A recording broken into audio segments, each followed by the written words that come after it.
Hello, everybody, and welcome back to another episode of the Daily Crypto News. And my question of today is, will you sell any cryptocurrency this year? Let me know in the comment section down below, and let's get on with the video.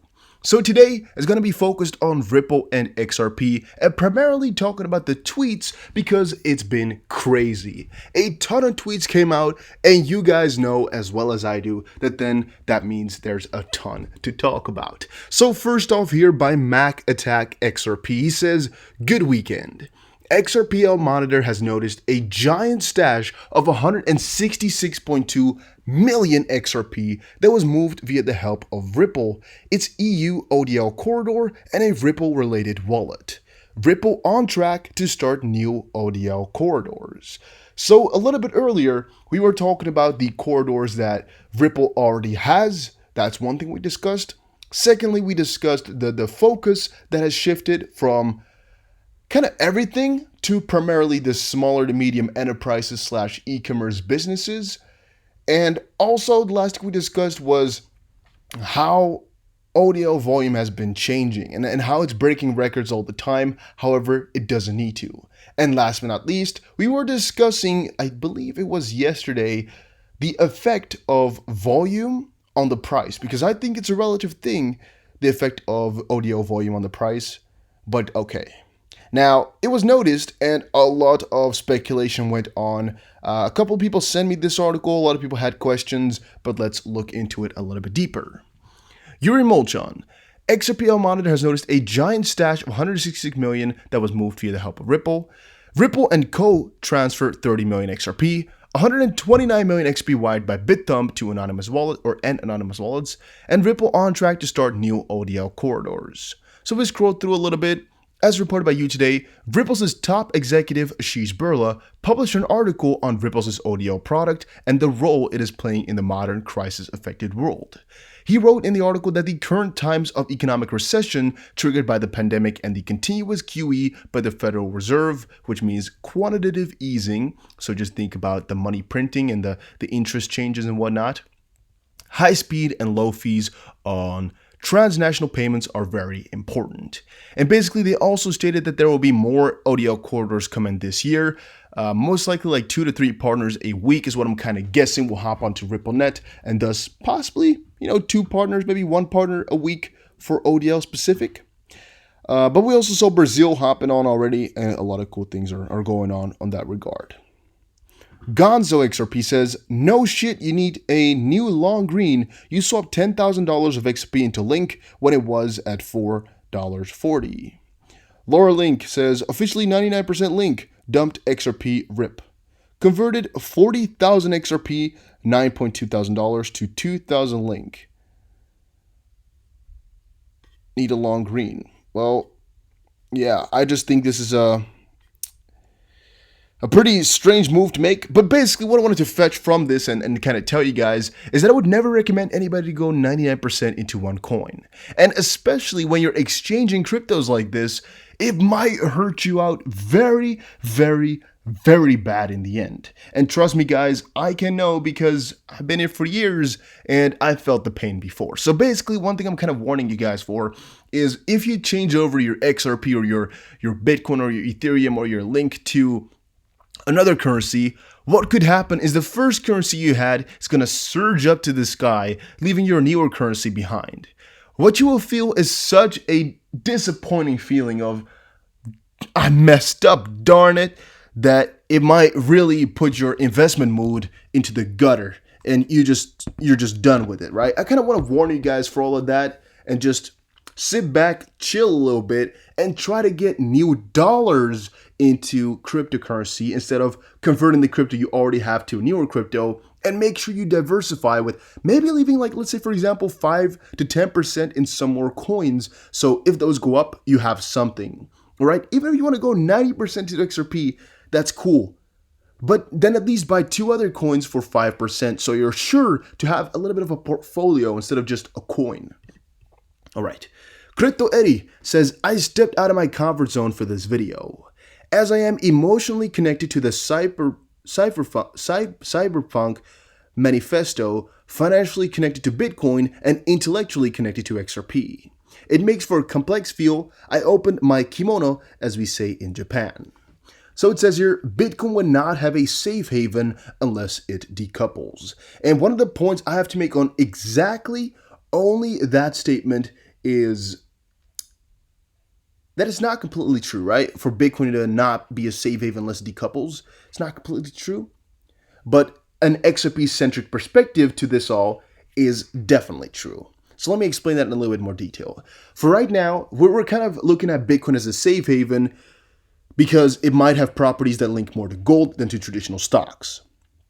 That's one thing. And of course, gold is often used as the hedge against traditional stocks because of the inverse correlation, or basically because gold remains stable / goes up when stocks go down / remain stable. And what's good about that is that Bitcoin could act as either of the two, meaning either it's going to follow stocks or it's going to follow gold because, they're kind of inverses of each other. It could also be that Bitcoin does just some irregular pattern, nothing alike, but that's not that likely to happen. However, for any other coins like XRP and such to get this benefit of becoming a safe haven, we would actually need Bitcoin to be decoupling. All right, let me actually explain that. So Bitcoin right now is very much coupled, at least that's what I think she's trying to say here, to the stock market. Not that much to gold, but really to the stock market. So basically, if the S&P were to go down 5%, Bitcoin will go down as well. How much? I don't know, right? You would have to calculate it, calculate a little beta for yourself. You would most likely know. However, since I don't, right now, let's not put any numbers in there. However, it does happen.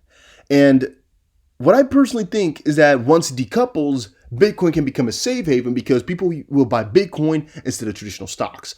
However, my personal opinion, that's not as rational, it's more even irrational, I think, is that it doesn't really matter that much because people already kind of have the perspective in their heads. They are already thinking further ahead of thinking, all right, Bitcoin is going to be decoupling at one point in the future. Bitcoin is an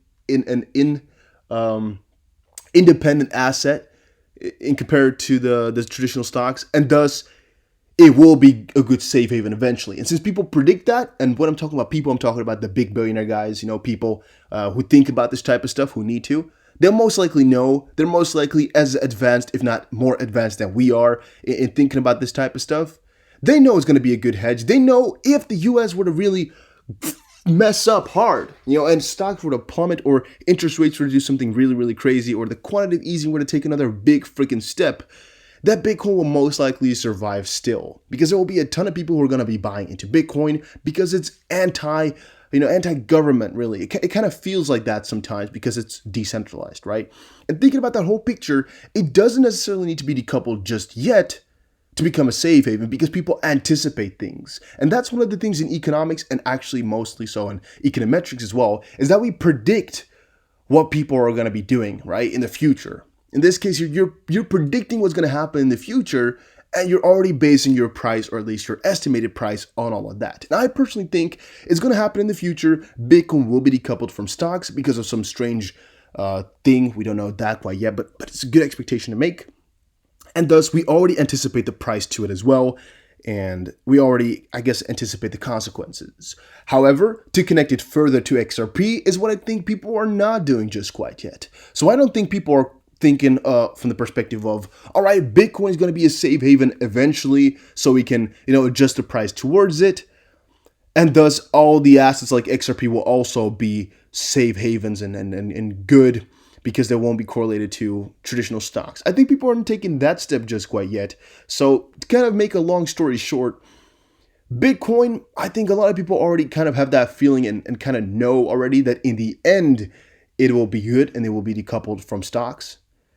With XRP though, I don't think people are thinking far enough ahead to make that claim, and thus I think people are still in kind of the phase we're at right now, where it's just a wait for Bitcoin or a wait from decoupling from Bitcoin, which again might take a very long time because the dominance needs to go down. And as I explained to you guys earlier, Bitcoin right now is the market, and it will only change once XRP is really spendable everywhere, and people have more of a reason to not bet Bitcoin against XRP, but bet US dollars against XRP.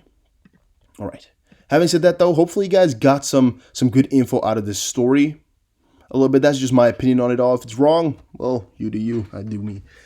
DJ Peter Voss says, follow the money. Mellon Banking hears his new crypto fortune, almost $1 billion in Ripple XRP via Forbes.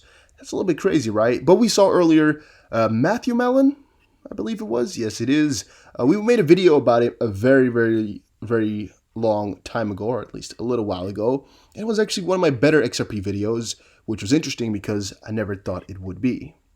And as it says here, the hire to one of America's great banking fortunes and a former chair of the New York Republican Party's Finance Committee has struggled with drug addiction, so when he began dabbling heavily in crypto a few years ago, his friends and family tried to dissuade him, figuring that it was another erratic obsession, and indeed, he abandoned some early investments and sold his Bitcoin a few years ago, but he got turned on to XRP, spending some $2 million to acquire coins, and he says crypto is scary and dark.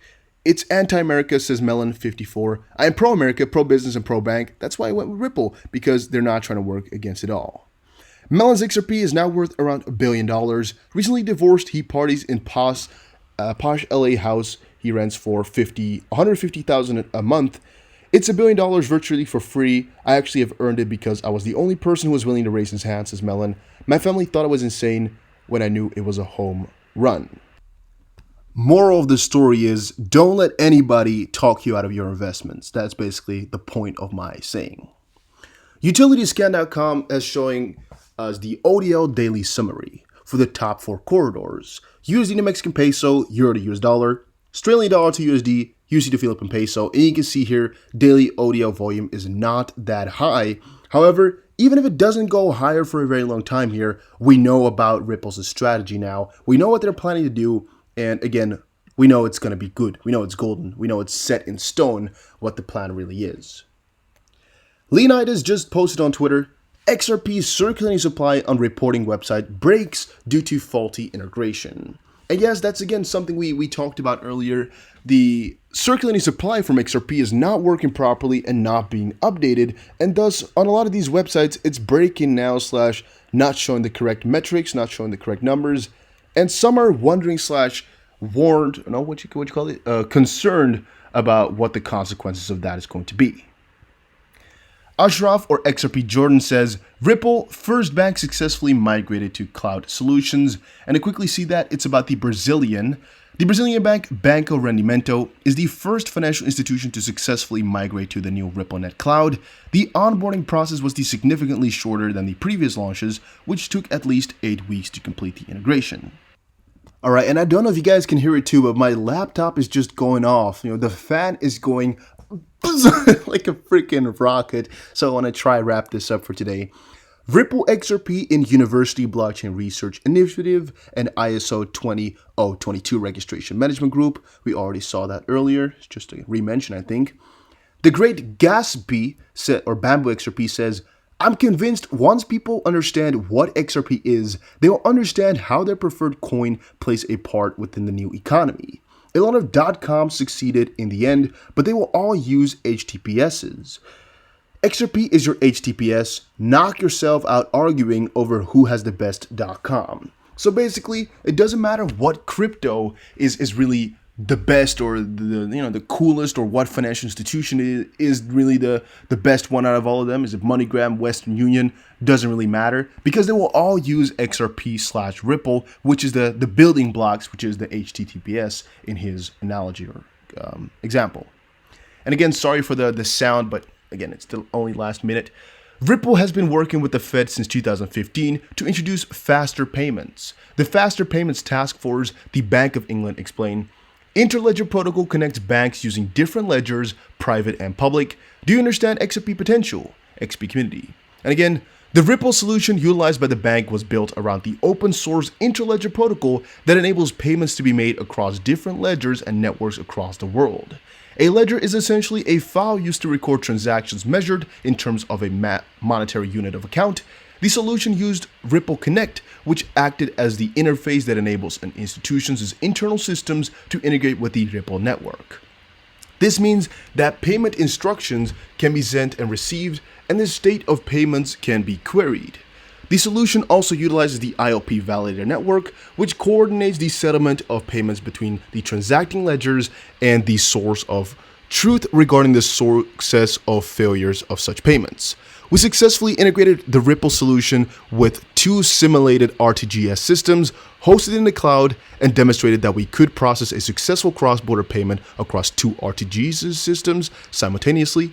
And we also demonstrated that an attempted cross-border payment that failed validation on the receiving side would not be honored. Thank you guys all for watching. Hopefully you all enjoyed this video. Sorry for the very hard and loud fans, but I don't know how to fix this MacBook. It's 2018, but too bad.